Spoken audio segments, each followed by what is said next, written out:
finally, the drum kit tutorial is here. Traptendo. What's going on, guys? DJ F here. Smash the like button, and today we're going to be talking about creating drum kits, and I'm going to show you guys as well. So first off, shouts out to MXX Audio. I'm rocking the shirt. I finally got it. And yeah, you should check those guys out. All the information will be in the description box for everything in this video. I'm just saying it now so you know. First tip though, I just want you guys to be creative. That is my first tip. Just be creative, use whatever you have. You can use your smartphone as a drum sampler or whatever. You have tools for this. One of my favorite tools is this right here, which is the Bassel Micro Granny. It is really dope, but you don't need to have that. Grab whatever you can to make a sound and experiment with it. So second of all, have fun. Just have fun creating and just continue to do what you do. So let's go ahead and get to the next part. All right, so the first thing about making a drum kit, of course, is creating a folder. So basically, in your DAW of choice, you would just create a folder or whatnot. What I'm gonna do is I'm just gonna open up this shelf because this is my folder that I use the most out of all the folders, and I am gonna just create a new folder. I'm just gonna call it Raw Drums. In retrospect though, I would definitely organize like in maybe your name or whatnot, like abbreviation dash space. I'll call it Raw Drums. But you should have a Raw Drums folder in general, because having a Raw Drums folder, maybe before you process your drums after the fact, you can then save it in a new folder. And you just go in there, go from there, and just start saving your files from there. So first things first, you're gonna need an audio interface to record your stuff in. This is my Soundcraft Signature 10. I did do a video about affordable audio interfaces, so I will link you out in the description box to that video so that you can check that out after this video.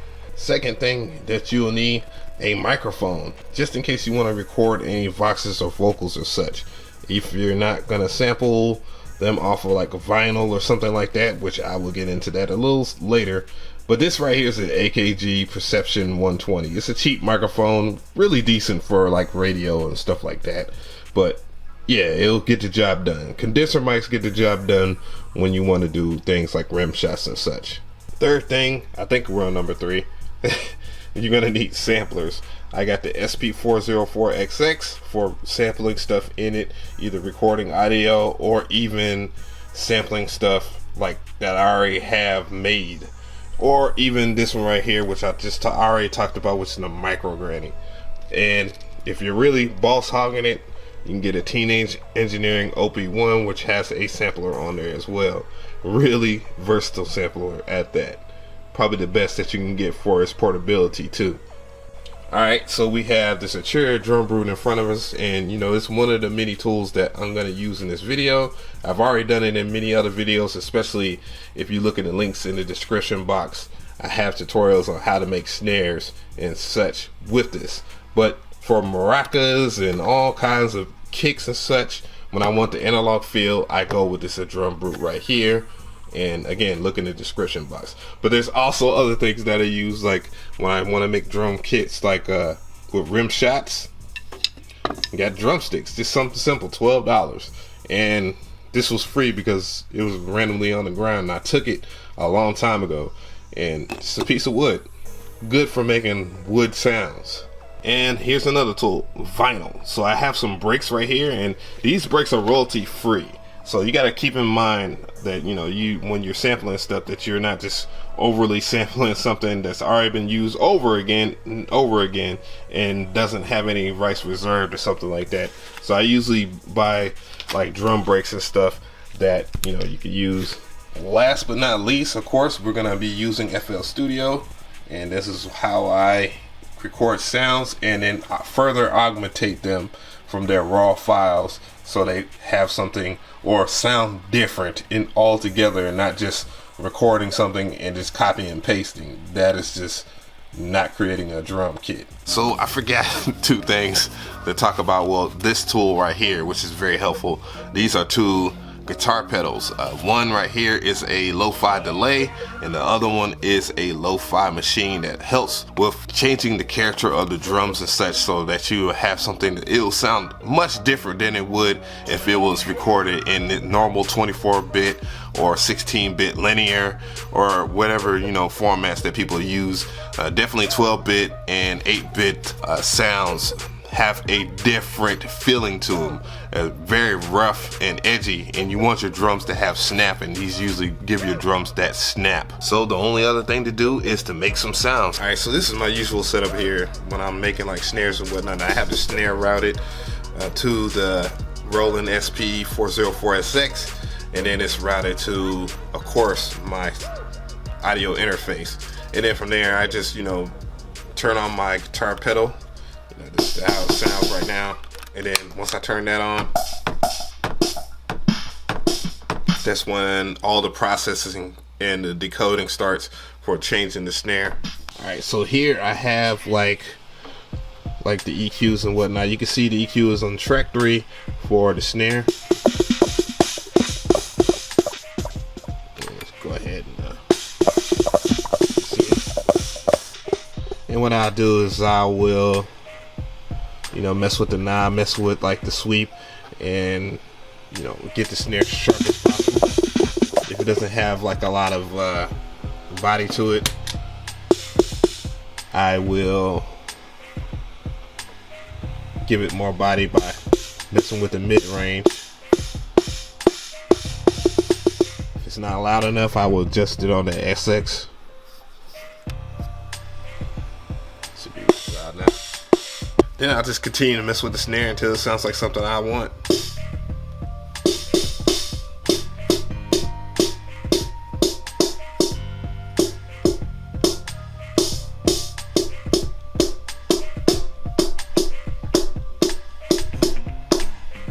Add some reverb or something like that.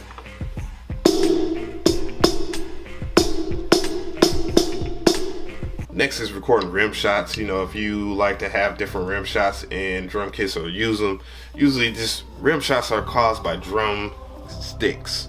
And these drumsticks or whatnot, you just hit the rim of the drum, and that's usually what a rim shot is. When drummers do that, yeah, a stick. So you might want to hit the sticks together. You know, I'll record them in the microphone like this, and then, or I might even hit my monitor, because as you can see, different tones that way. And then, or remember that piece of wood? Definitely can use a piece of wood, and you get rim shots that way. So let's record those in.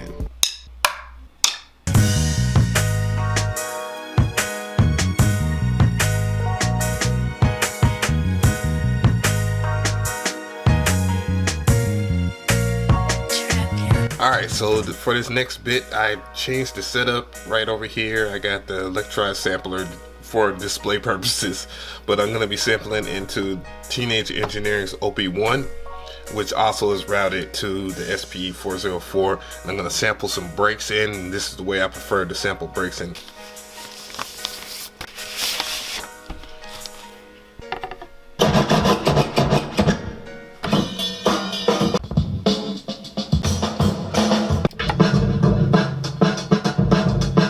Now I have all the stuff recorded in, and what I'll do is I'll probably might pitch stuff up, go and adjust like the release time. Then since I switched over to the lo-fi machine.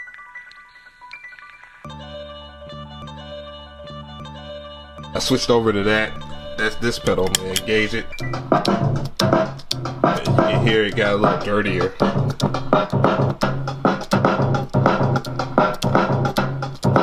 You can hear that it has low fidelity, and I like using this pedal over this bit reduction because it gets it has more grittiness to it. So yeah, that's basically about it. I just chop everything up in FL Studio, adjust stuff, and before I record it in, and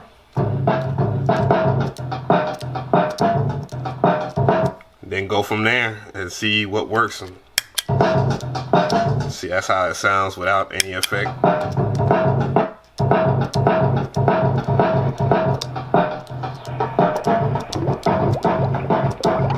So I know a lot of people are going to be like, man, I can't afford hardware. I can't do it that way. Well, there's tools for you software guys, and I'm going to go through them right briefly.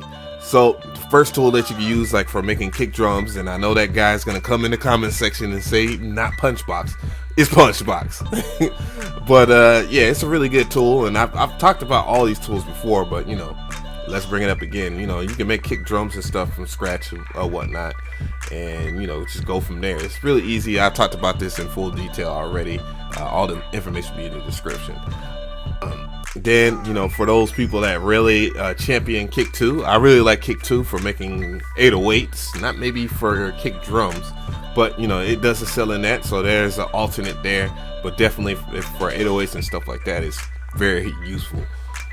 Then if you want to make hi-hats and cymbals, you got this right here. It's called Hats by Audio Things.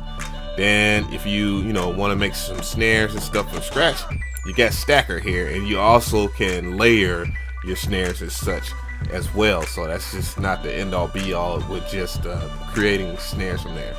And I definitely do momentarily tutorials about how to do that as well. Also, there is Hand Clapper, and I gotta pull it up somewhere. Where is it at? There we go, Hand Clapper. So you got Hand Clapper, which is a dope tool for creating clap sounds. Right now, I'm gonna go ahead and pull to your attention something else, which is good for like low fidelity and stuff like that. This is a really strong tool. It's called Desmort. Right now I have it on the crunchy drum, so I'm gonna go back to that clap. And as you can see, you can see the clap going through the process. But when I run it again, you see it changed. That clap is like something totally different now, just from using Desmort 2. So that's a damn strong tool. I've already talked about that before as well. But in the case that you pull up Edison and whatnot, you're gonna go ahead, if you want to use like some effects, you would definitely do this right here, which you got to reorder. So Desmort has to be first, so you can record into Edison. So that has to be the chain. And the Fruity Limiter isn't on and whatnot. But if you want to use like a limiter or anything like that before you print, you should. But anyways, how to print like your snares and stuff like that, or claps or whatever kicks, you just go and select on input, and then do like that. Just make your clap and then play it back. The next thing you want to do though, and this is you want to trim it, control X or whatnot, just trim and listen to it. But last but not least, you want to change the format to 16-bit. And the reason why you want to do 16-bit over 32 a bit of float is because it'll work in all the AWs and all drum machines. You can have it in stereo. You can also do it in mono. Some drum machines only can read mono wave files. One more thing is saving. So I'm gonna go and save this clap. Then I'm gonna go to my folder, all the way down to the folder that I created. Raw drums, claps. I'll save it to the favorites, work on all claps or whatnot for that. And then I'm gonna go type in a name, make it nice and organized. I can pull it up again. I'm gonna just name it Happy Clap. But CL, that's short for clap. So I just listen to it. Yeah, see, that's my clap. And that's basically about it from there. Trap Tendo.